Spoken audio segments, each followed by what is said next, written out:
Guess that concludes our little stay at Motel Hell, Bates Hotel. It was an uneventful night's sleep. I didn't get murdered by the spirit of any crackhead prostitute, so I guess that's good. Cleaning the ceiling fan might be something they might want to consider doing. An occasional piece of tile missing. This is their idea of a light bulb.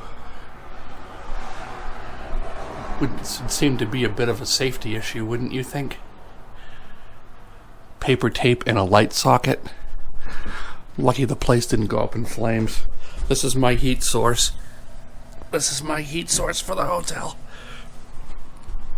Well, hey, beggars can't be choosers when you're 400 miles from home. Look, at least there's a smoke detector. I would have had some warning before the place went up in flames. If the battery works. That concludes our stay at the Bates Hotel.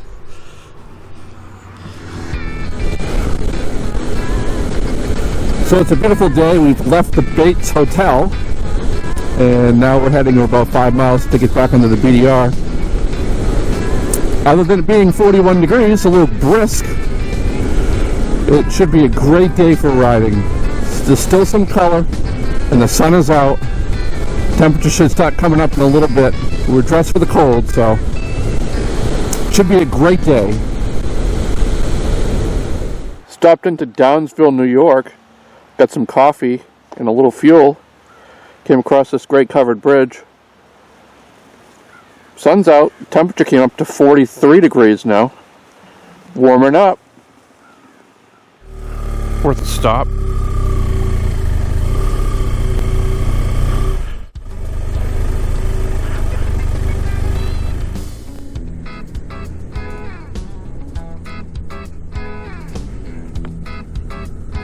So this abandoned house, figure it was worth a stop. But it's all secured, locked up. That's fine.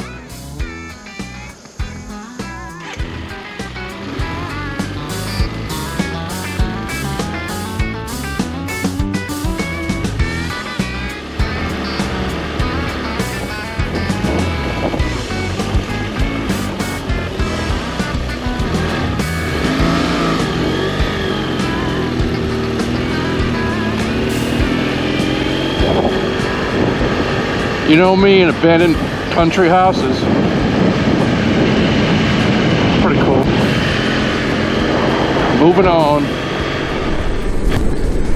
So just a disclosure, now that you've bought your adventure bike and you're riding your adventure bike, this does not give you the legal right, or the moral right, for that matter, to play or listen to John Denver music. As bad as you may want to ride your motorcycle and listen to John Denver music, or even hum the songs in your head, do not do it. Don't do it. So, what is a NEBDR to me?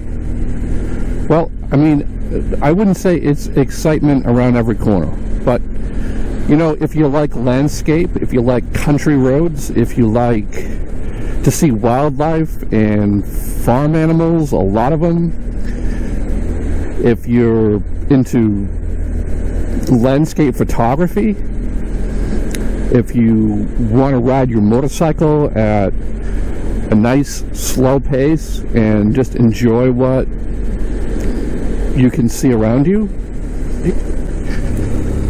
I think if you're looking to, you know, zip around on a dual sport at 50 miles an hour, I don't really think you're getting the full benefit of why they put these NEBDR trails together. I tend to travel alone. I don't like having to wait for people or have to try to keep up to people if they're faster than me. I want to stop when I want to stop, and I want to photograph what I want to photograph, and I want to stay where I want to stay.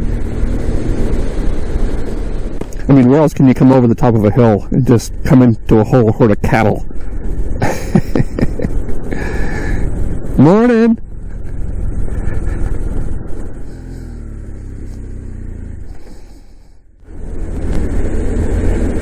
roads like this are really what this BDR is about. Following a gravel road along a beautiful river, running into some people, doing the same thing you're doing. Just bumped into a guy, came in from New York. Today's his first day, spending 4 days on the BDR. Oop, little slippery there. Nice guy. It's always good to talk to somebody going the other direction and kind of get a heads up on what's on the trail ahead.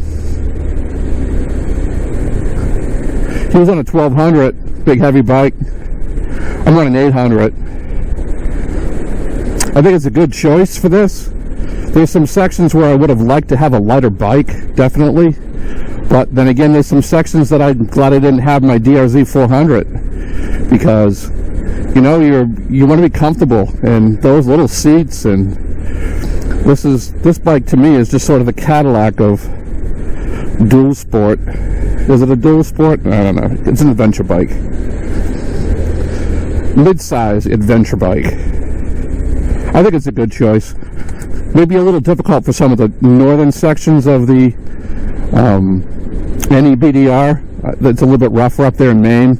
I didn't do that section. I did the Puppy Dog Trail coming down, and that was, you know, relatively easy.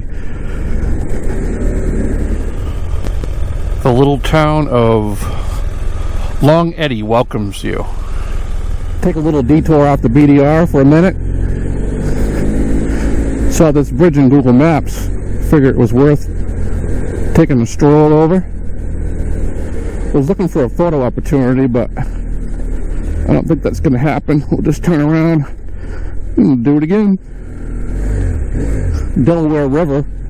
Seems like trout fishing is a pretty popular pastime around here.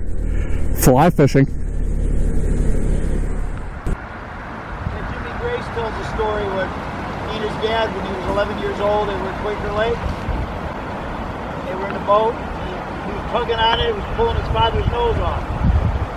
Got his old man right in the nostril.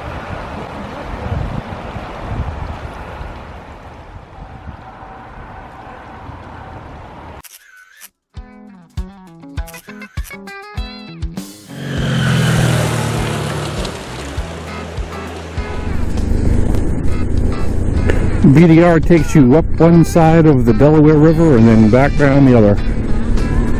This is a section I think somebody said says it's closed, but it's not. I don't know. The sign says no outlet, road closed. I don't know. Guess that doesn't mean us. Sections like this, I mean, they're not that hard. The thing is, they're just they're a little tiresome on your body. Your hands and your clutch. You get sore, you get tired. That's why you have to be careful. Try to keep the bike on the trail. Not end up down the bank and on fire, because that's quite a drop down there. Try to stay where we're going here. Just try to keep my attention. This section of the trail is like a shelf. It dug out of the earth along this riverbank. It's quite a drop down there. You have to really pay attention. I'm trying to stay over to the left-hand side. If I dump my bike, I don't want to dump it down the hill. I'll never get it back again. Have to fly it out with a helicopter.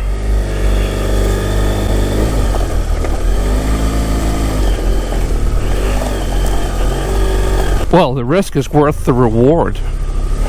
Look at this beautiful waterfall. Now I know why they picked this route. Oh, that's beautiful.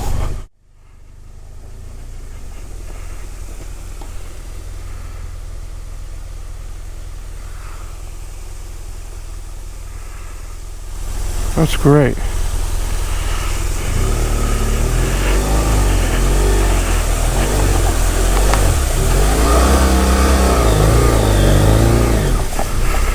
All right, we didn't die. That's good news. Let's take a picture.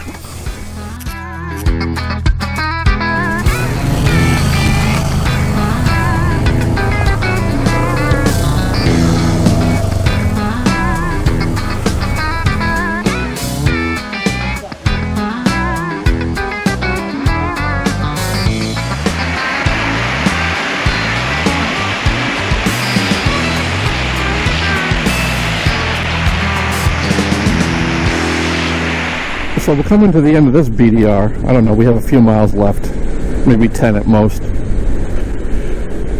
Started to rain, gonna finish this route in the rain, I guess. It's alright. Just got passed by that pack of ATVs, side-by-sides. About 20 of them. Alright, back on Blacktop. Dillontown Road.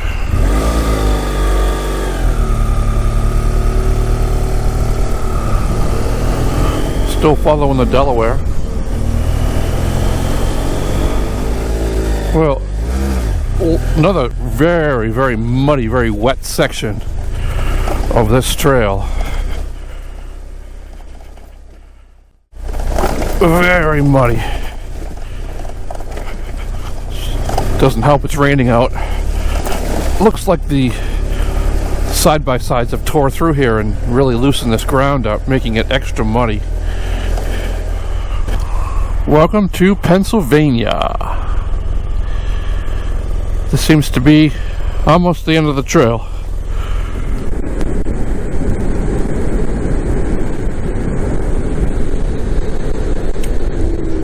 Oh, look at this. Welcome to New York. So that wasn't long. In Pennsylvania for about 5 seconds. Village of Hancock. And we're done.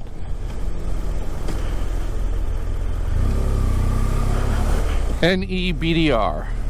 Start or end, depending on where you're at. Fuel up if you need to. Alright, I'm going to find a place to turn around and get my bearings. That was fun. What do you want to do now? If you find value in the content that we provide, you can help support us out here on the road by subscribing to the channel.